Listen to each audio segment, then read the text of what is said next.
क्यों नार्सिसिस्ट लोग आपको सेल्फिश बनाने की कोशिश करते हैं? यह है आज के इस वीडियो का टॉपिक। सेल्फिश किसे कहते हैं ये तो हम सभी लोगों को पता है, फिर भी अगर किसी को पता नहीं होगा तो उसके लिए सेल्फिश किसे कहते हैं ये हम शॉर्ट में समझते हैं। सेल्फिश का मतलब होता है स्वार्थी, मतलबी, खुदगर्ज इंसान जो सिर्फ अपने लिए जीता है, हर काम में सिर्फ अपना फायदा देखता है और जो भी सोचता है, जो भी करता है वो सिर्फ अपने लिए करता है। मतलब इसकी पूरी दुनिया सिर्फ मैं के सराउंडिंग घूमती है। सामने वाले का या दुनिया का चाहे कितना भी बड़ा नुकसान हो उसमें भी ये सिर्फ अपना फायदा देखता है। इसलिए ऐसे लोगों को मतलबी, स्वार्थी या खुदगर्ज कहा जाता है। मतलबी होना अगर एक एंगल से देखा जाए तो अच्छा है, मगर तब जब उसमें हमारा और सामने वाले का फायदा हो। अगर हमारे मतलबीपन से या हमारे स्वार्थ से किसी का नुकसान होता हो तो फिर ये गलत है। वैसे तो वो फिर पक्का स्वार्थी इंसान है। और ऐसे ही नार्सिसिस्टिक पर्सनैलिटी डिसऑर्डर के लोग होते हैं जो हमेशा अपना स्वार्थ देखते हैं, अपने फायदे के लिए दूसरों का नुकसान करते हैं। कभी कभी अपने स्वार्थ के लिए इतनी गिरी हुई या घटिया हरकत करते हैं जिसके बारे में इंसान कभी सोच भी नहीं सकता। अगर इसका एग्जाम्पल देखना है तो जब आप किसी नार्सिसिस्टिक व्यक्ति के साथ किसी रिश्ते में होते हो और गलती से या अचानक उनको लाइन या चीटिंग करते हुए आप कैच करते हो, तो उस लाइन को, उस चीटिंग को छुपाने के लिए, मतलब अपने स्वार्थ के लिए, ये भगवान को तो छोड़ ही दो, ये अपने खुद के बच्चों की कसम खाने से भी नहीं डरते। मतलब इनको अपने स्वार्थ के आगे कुछ भी नहीं दिखता। दुनिया की हर चीज इनके स्वार्थ के आगे बेकार है।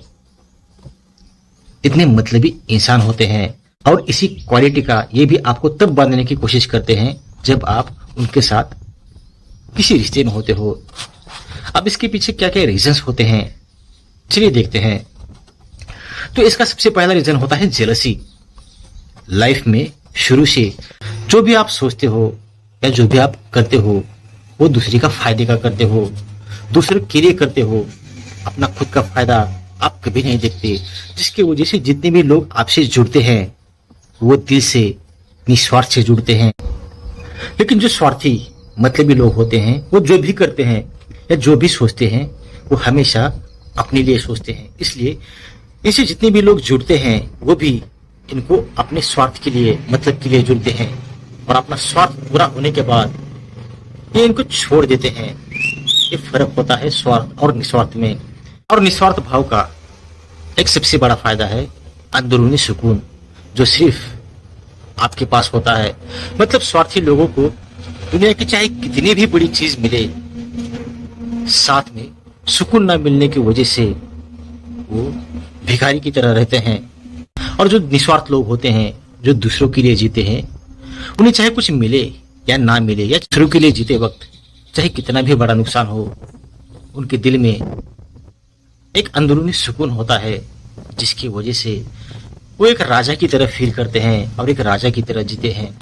और इसी आपके अंदरूनी सुकून को देखकर स्वार्थी नार्सिसिस्ट लोग आपसे जलते हैं, क्योंकि निस्वार्थ की वजह से जैसे आप होते हो वो स्वार्थ की वजह से चाह कर भी नहीं बन सकते। और इसी जेलसी की वजह से वो आपको इन्हीं के जैसा सेल्फिश बनाना चाहते हैं ताकि आप राजा से भिखारी बन जाओ और उन्हीं के जैसा अंदरूनी सुकून के लिए तड़पते रहो। इसका दूसरा रीजन होता है खुद का फायदा। मतलब आप लोग जो भी आपके पास होता है उसे हमेशा लोगों में बांटते हो, वो चाहे प्यार हो या अपना वक्त हो या अपने इमोशंस हो। इससे नार्सिसिस्ट को बहुत ज्यादा नुकसान होता है, क्योंकि नार्सिसिस्ट लोग आपको हमेशा उनकी प्रॉपर्टी समझते हैं और जिसके चलते जो चीज सिर्फ उनको मिलनी चाहिए होती है वो चीज आप लोगों में बांटते हो। और ये जो आपको लोगों में बांटने की आदत है ये बंद हो जाए और जो भी मिलना है सिर्फ नहीं मिले, इसलिए नार्सिसिस्ट लोग आपको सेल्फिश बनाने की कोशिश करते हैं।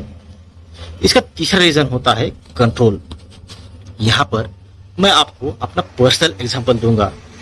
जिस नार्सिसिस्ट व्यक्ति के साथ मैं था उसकी एक आदत थी, जब भी हम चाय पीने के लिए या कहीं पर खाना खाने के लिए जाते थे तो हमारे साथ बहुत सारे लोग रहते थे। हर बार मुझे ही बिल पेड करना पड़ता था, तो उसकी आदत थी मुझे बिल पेड करने के लिए रोकने की, लेकिन वो खुद भी कभी बिल पे नहीं करता था और वो दूसरा भी कोई बिल पे नहीं करता था, जिसके चलते मुझे ही वो बिल पे करना पड़ता था।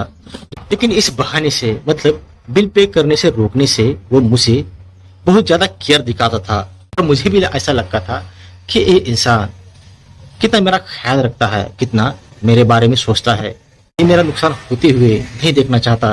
लेकिन एक्चुअल में ये केयर नहीं, ये मुझ पर कंट्रोल है। ये मुझे बाद में पता चला। इस तरह से आपको कंट्रोल करने के लिए नार्सिसिस्ट लोग आपको सेल्फिश बनाने की कोशिश करते हैं। इसका चौथा रीजन है गिल्ट। इनके हिसाब से अगर आप सेल्फिश बन जाते हो और आगे चलकर कभी इनके साथ इनकी किसी गलती की वजह से इनको छोड़ने की कोशिश करते हो या इनको छोड़ ही देते हो, तो स्वार्थी, मतलबी, खुदगर्ज इंसान का इल्जाम ये आप पर लगाते हैं ताकि जिंदगी भर आप गिल्ट में जियो। ये थे कुछ रीजंस जिसकी वजह से नार्सिसिस्ट लोग आपको सेल्फिश बनाने की कोशिश करते हैं। आज के वीडियो यहीं पर खत्म होता है। अगर आप किसी नार्सिसिस्टिक रिलेशनशिप में फंसे हैं और वहां से बाहर निकलना चाहते हैं तो बाहर निकलने में मैं आपकी 100% हेल्प करूंगा, जिसके लिए डिस्क्रिप्शन बॉक्स में मैंने अपना व्हाट्सएप नंबर दिया है, उस पर आप लोग मुझे कांटेक्ट कर सकते हो। और अगर ये वीडियो आपको पसंद आता है तो इस वीडियो को सब्सक्राइब, लाइक और शेयर जरूर करना। वीडियो देखने के लिए और अपना कीमती समय देने के लिए आप सभी लोगों का दिल से धन्यवाद।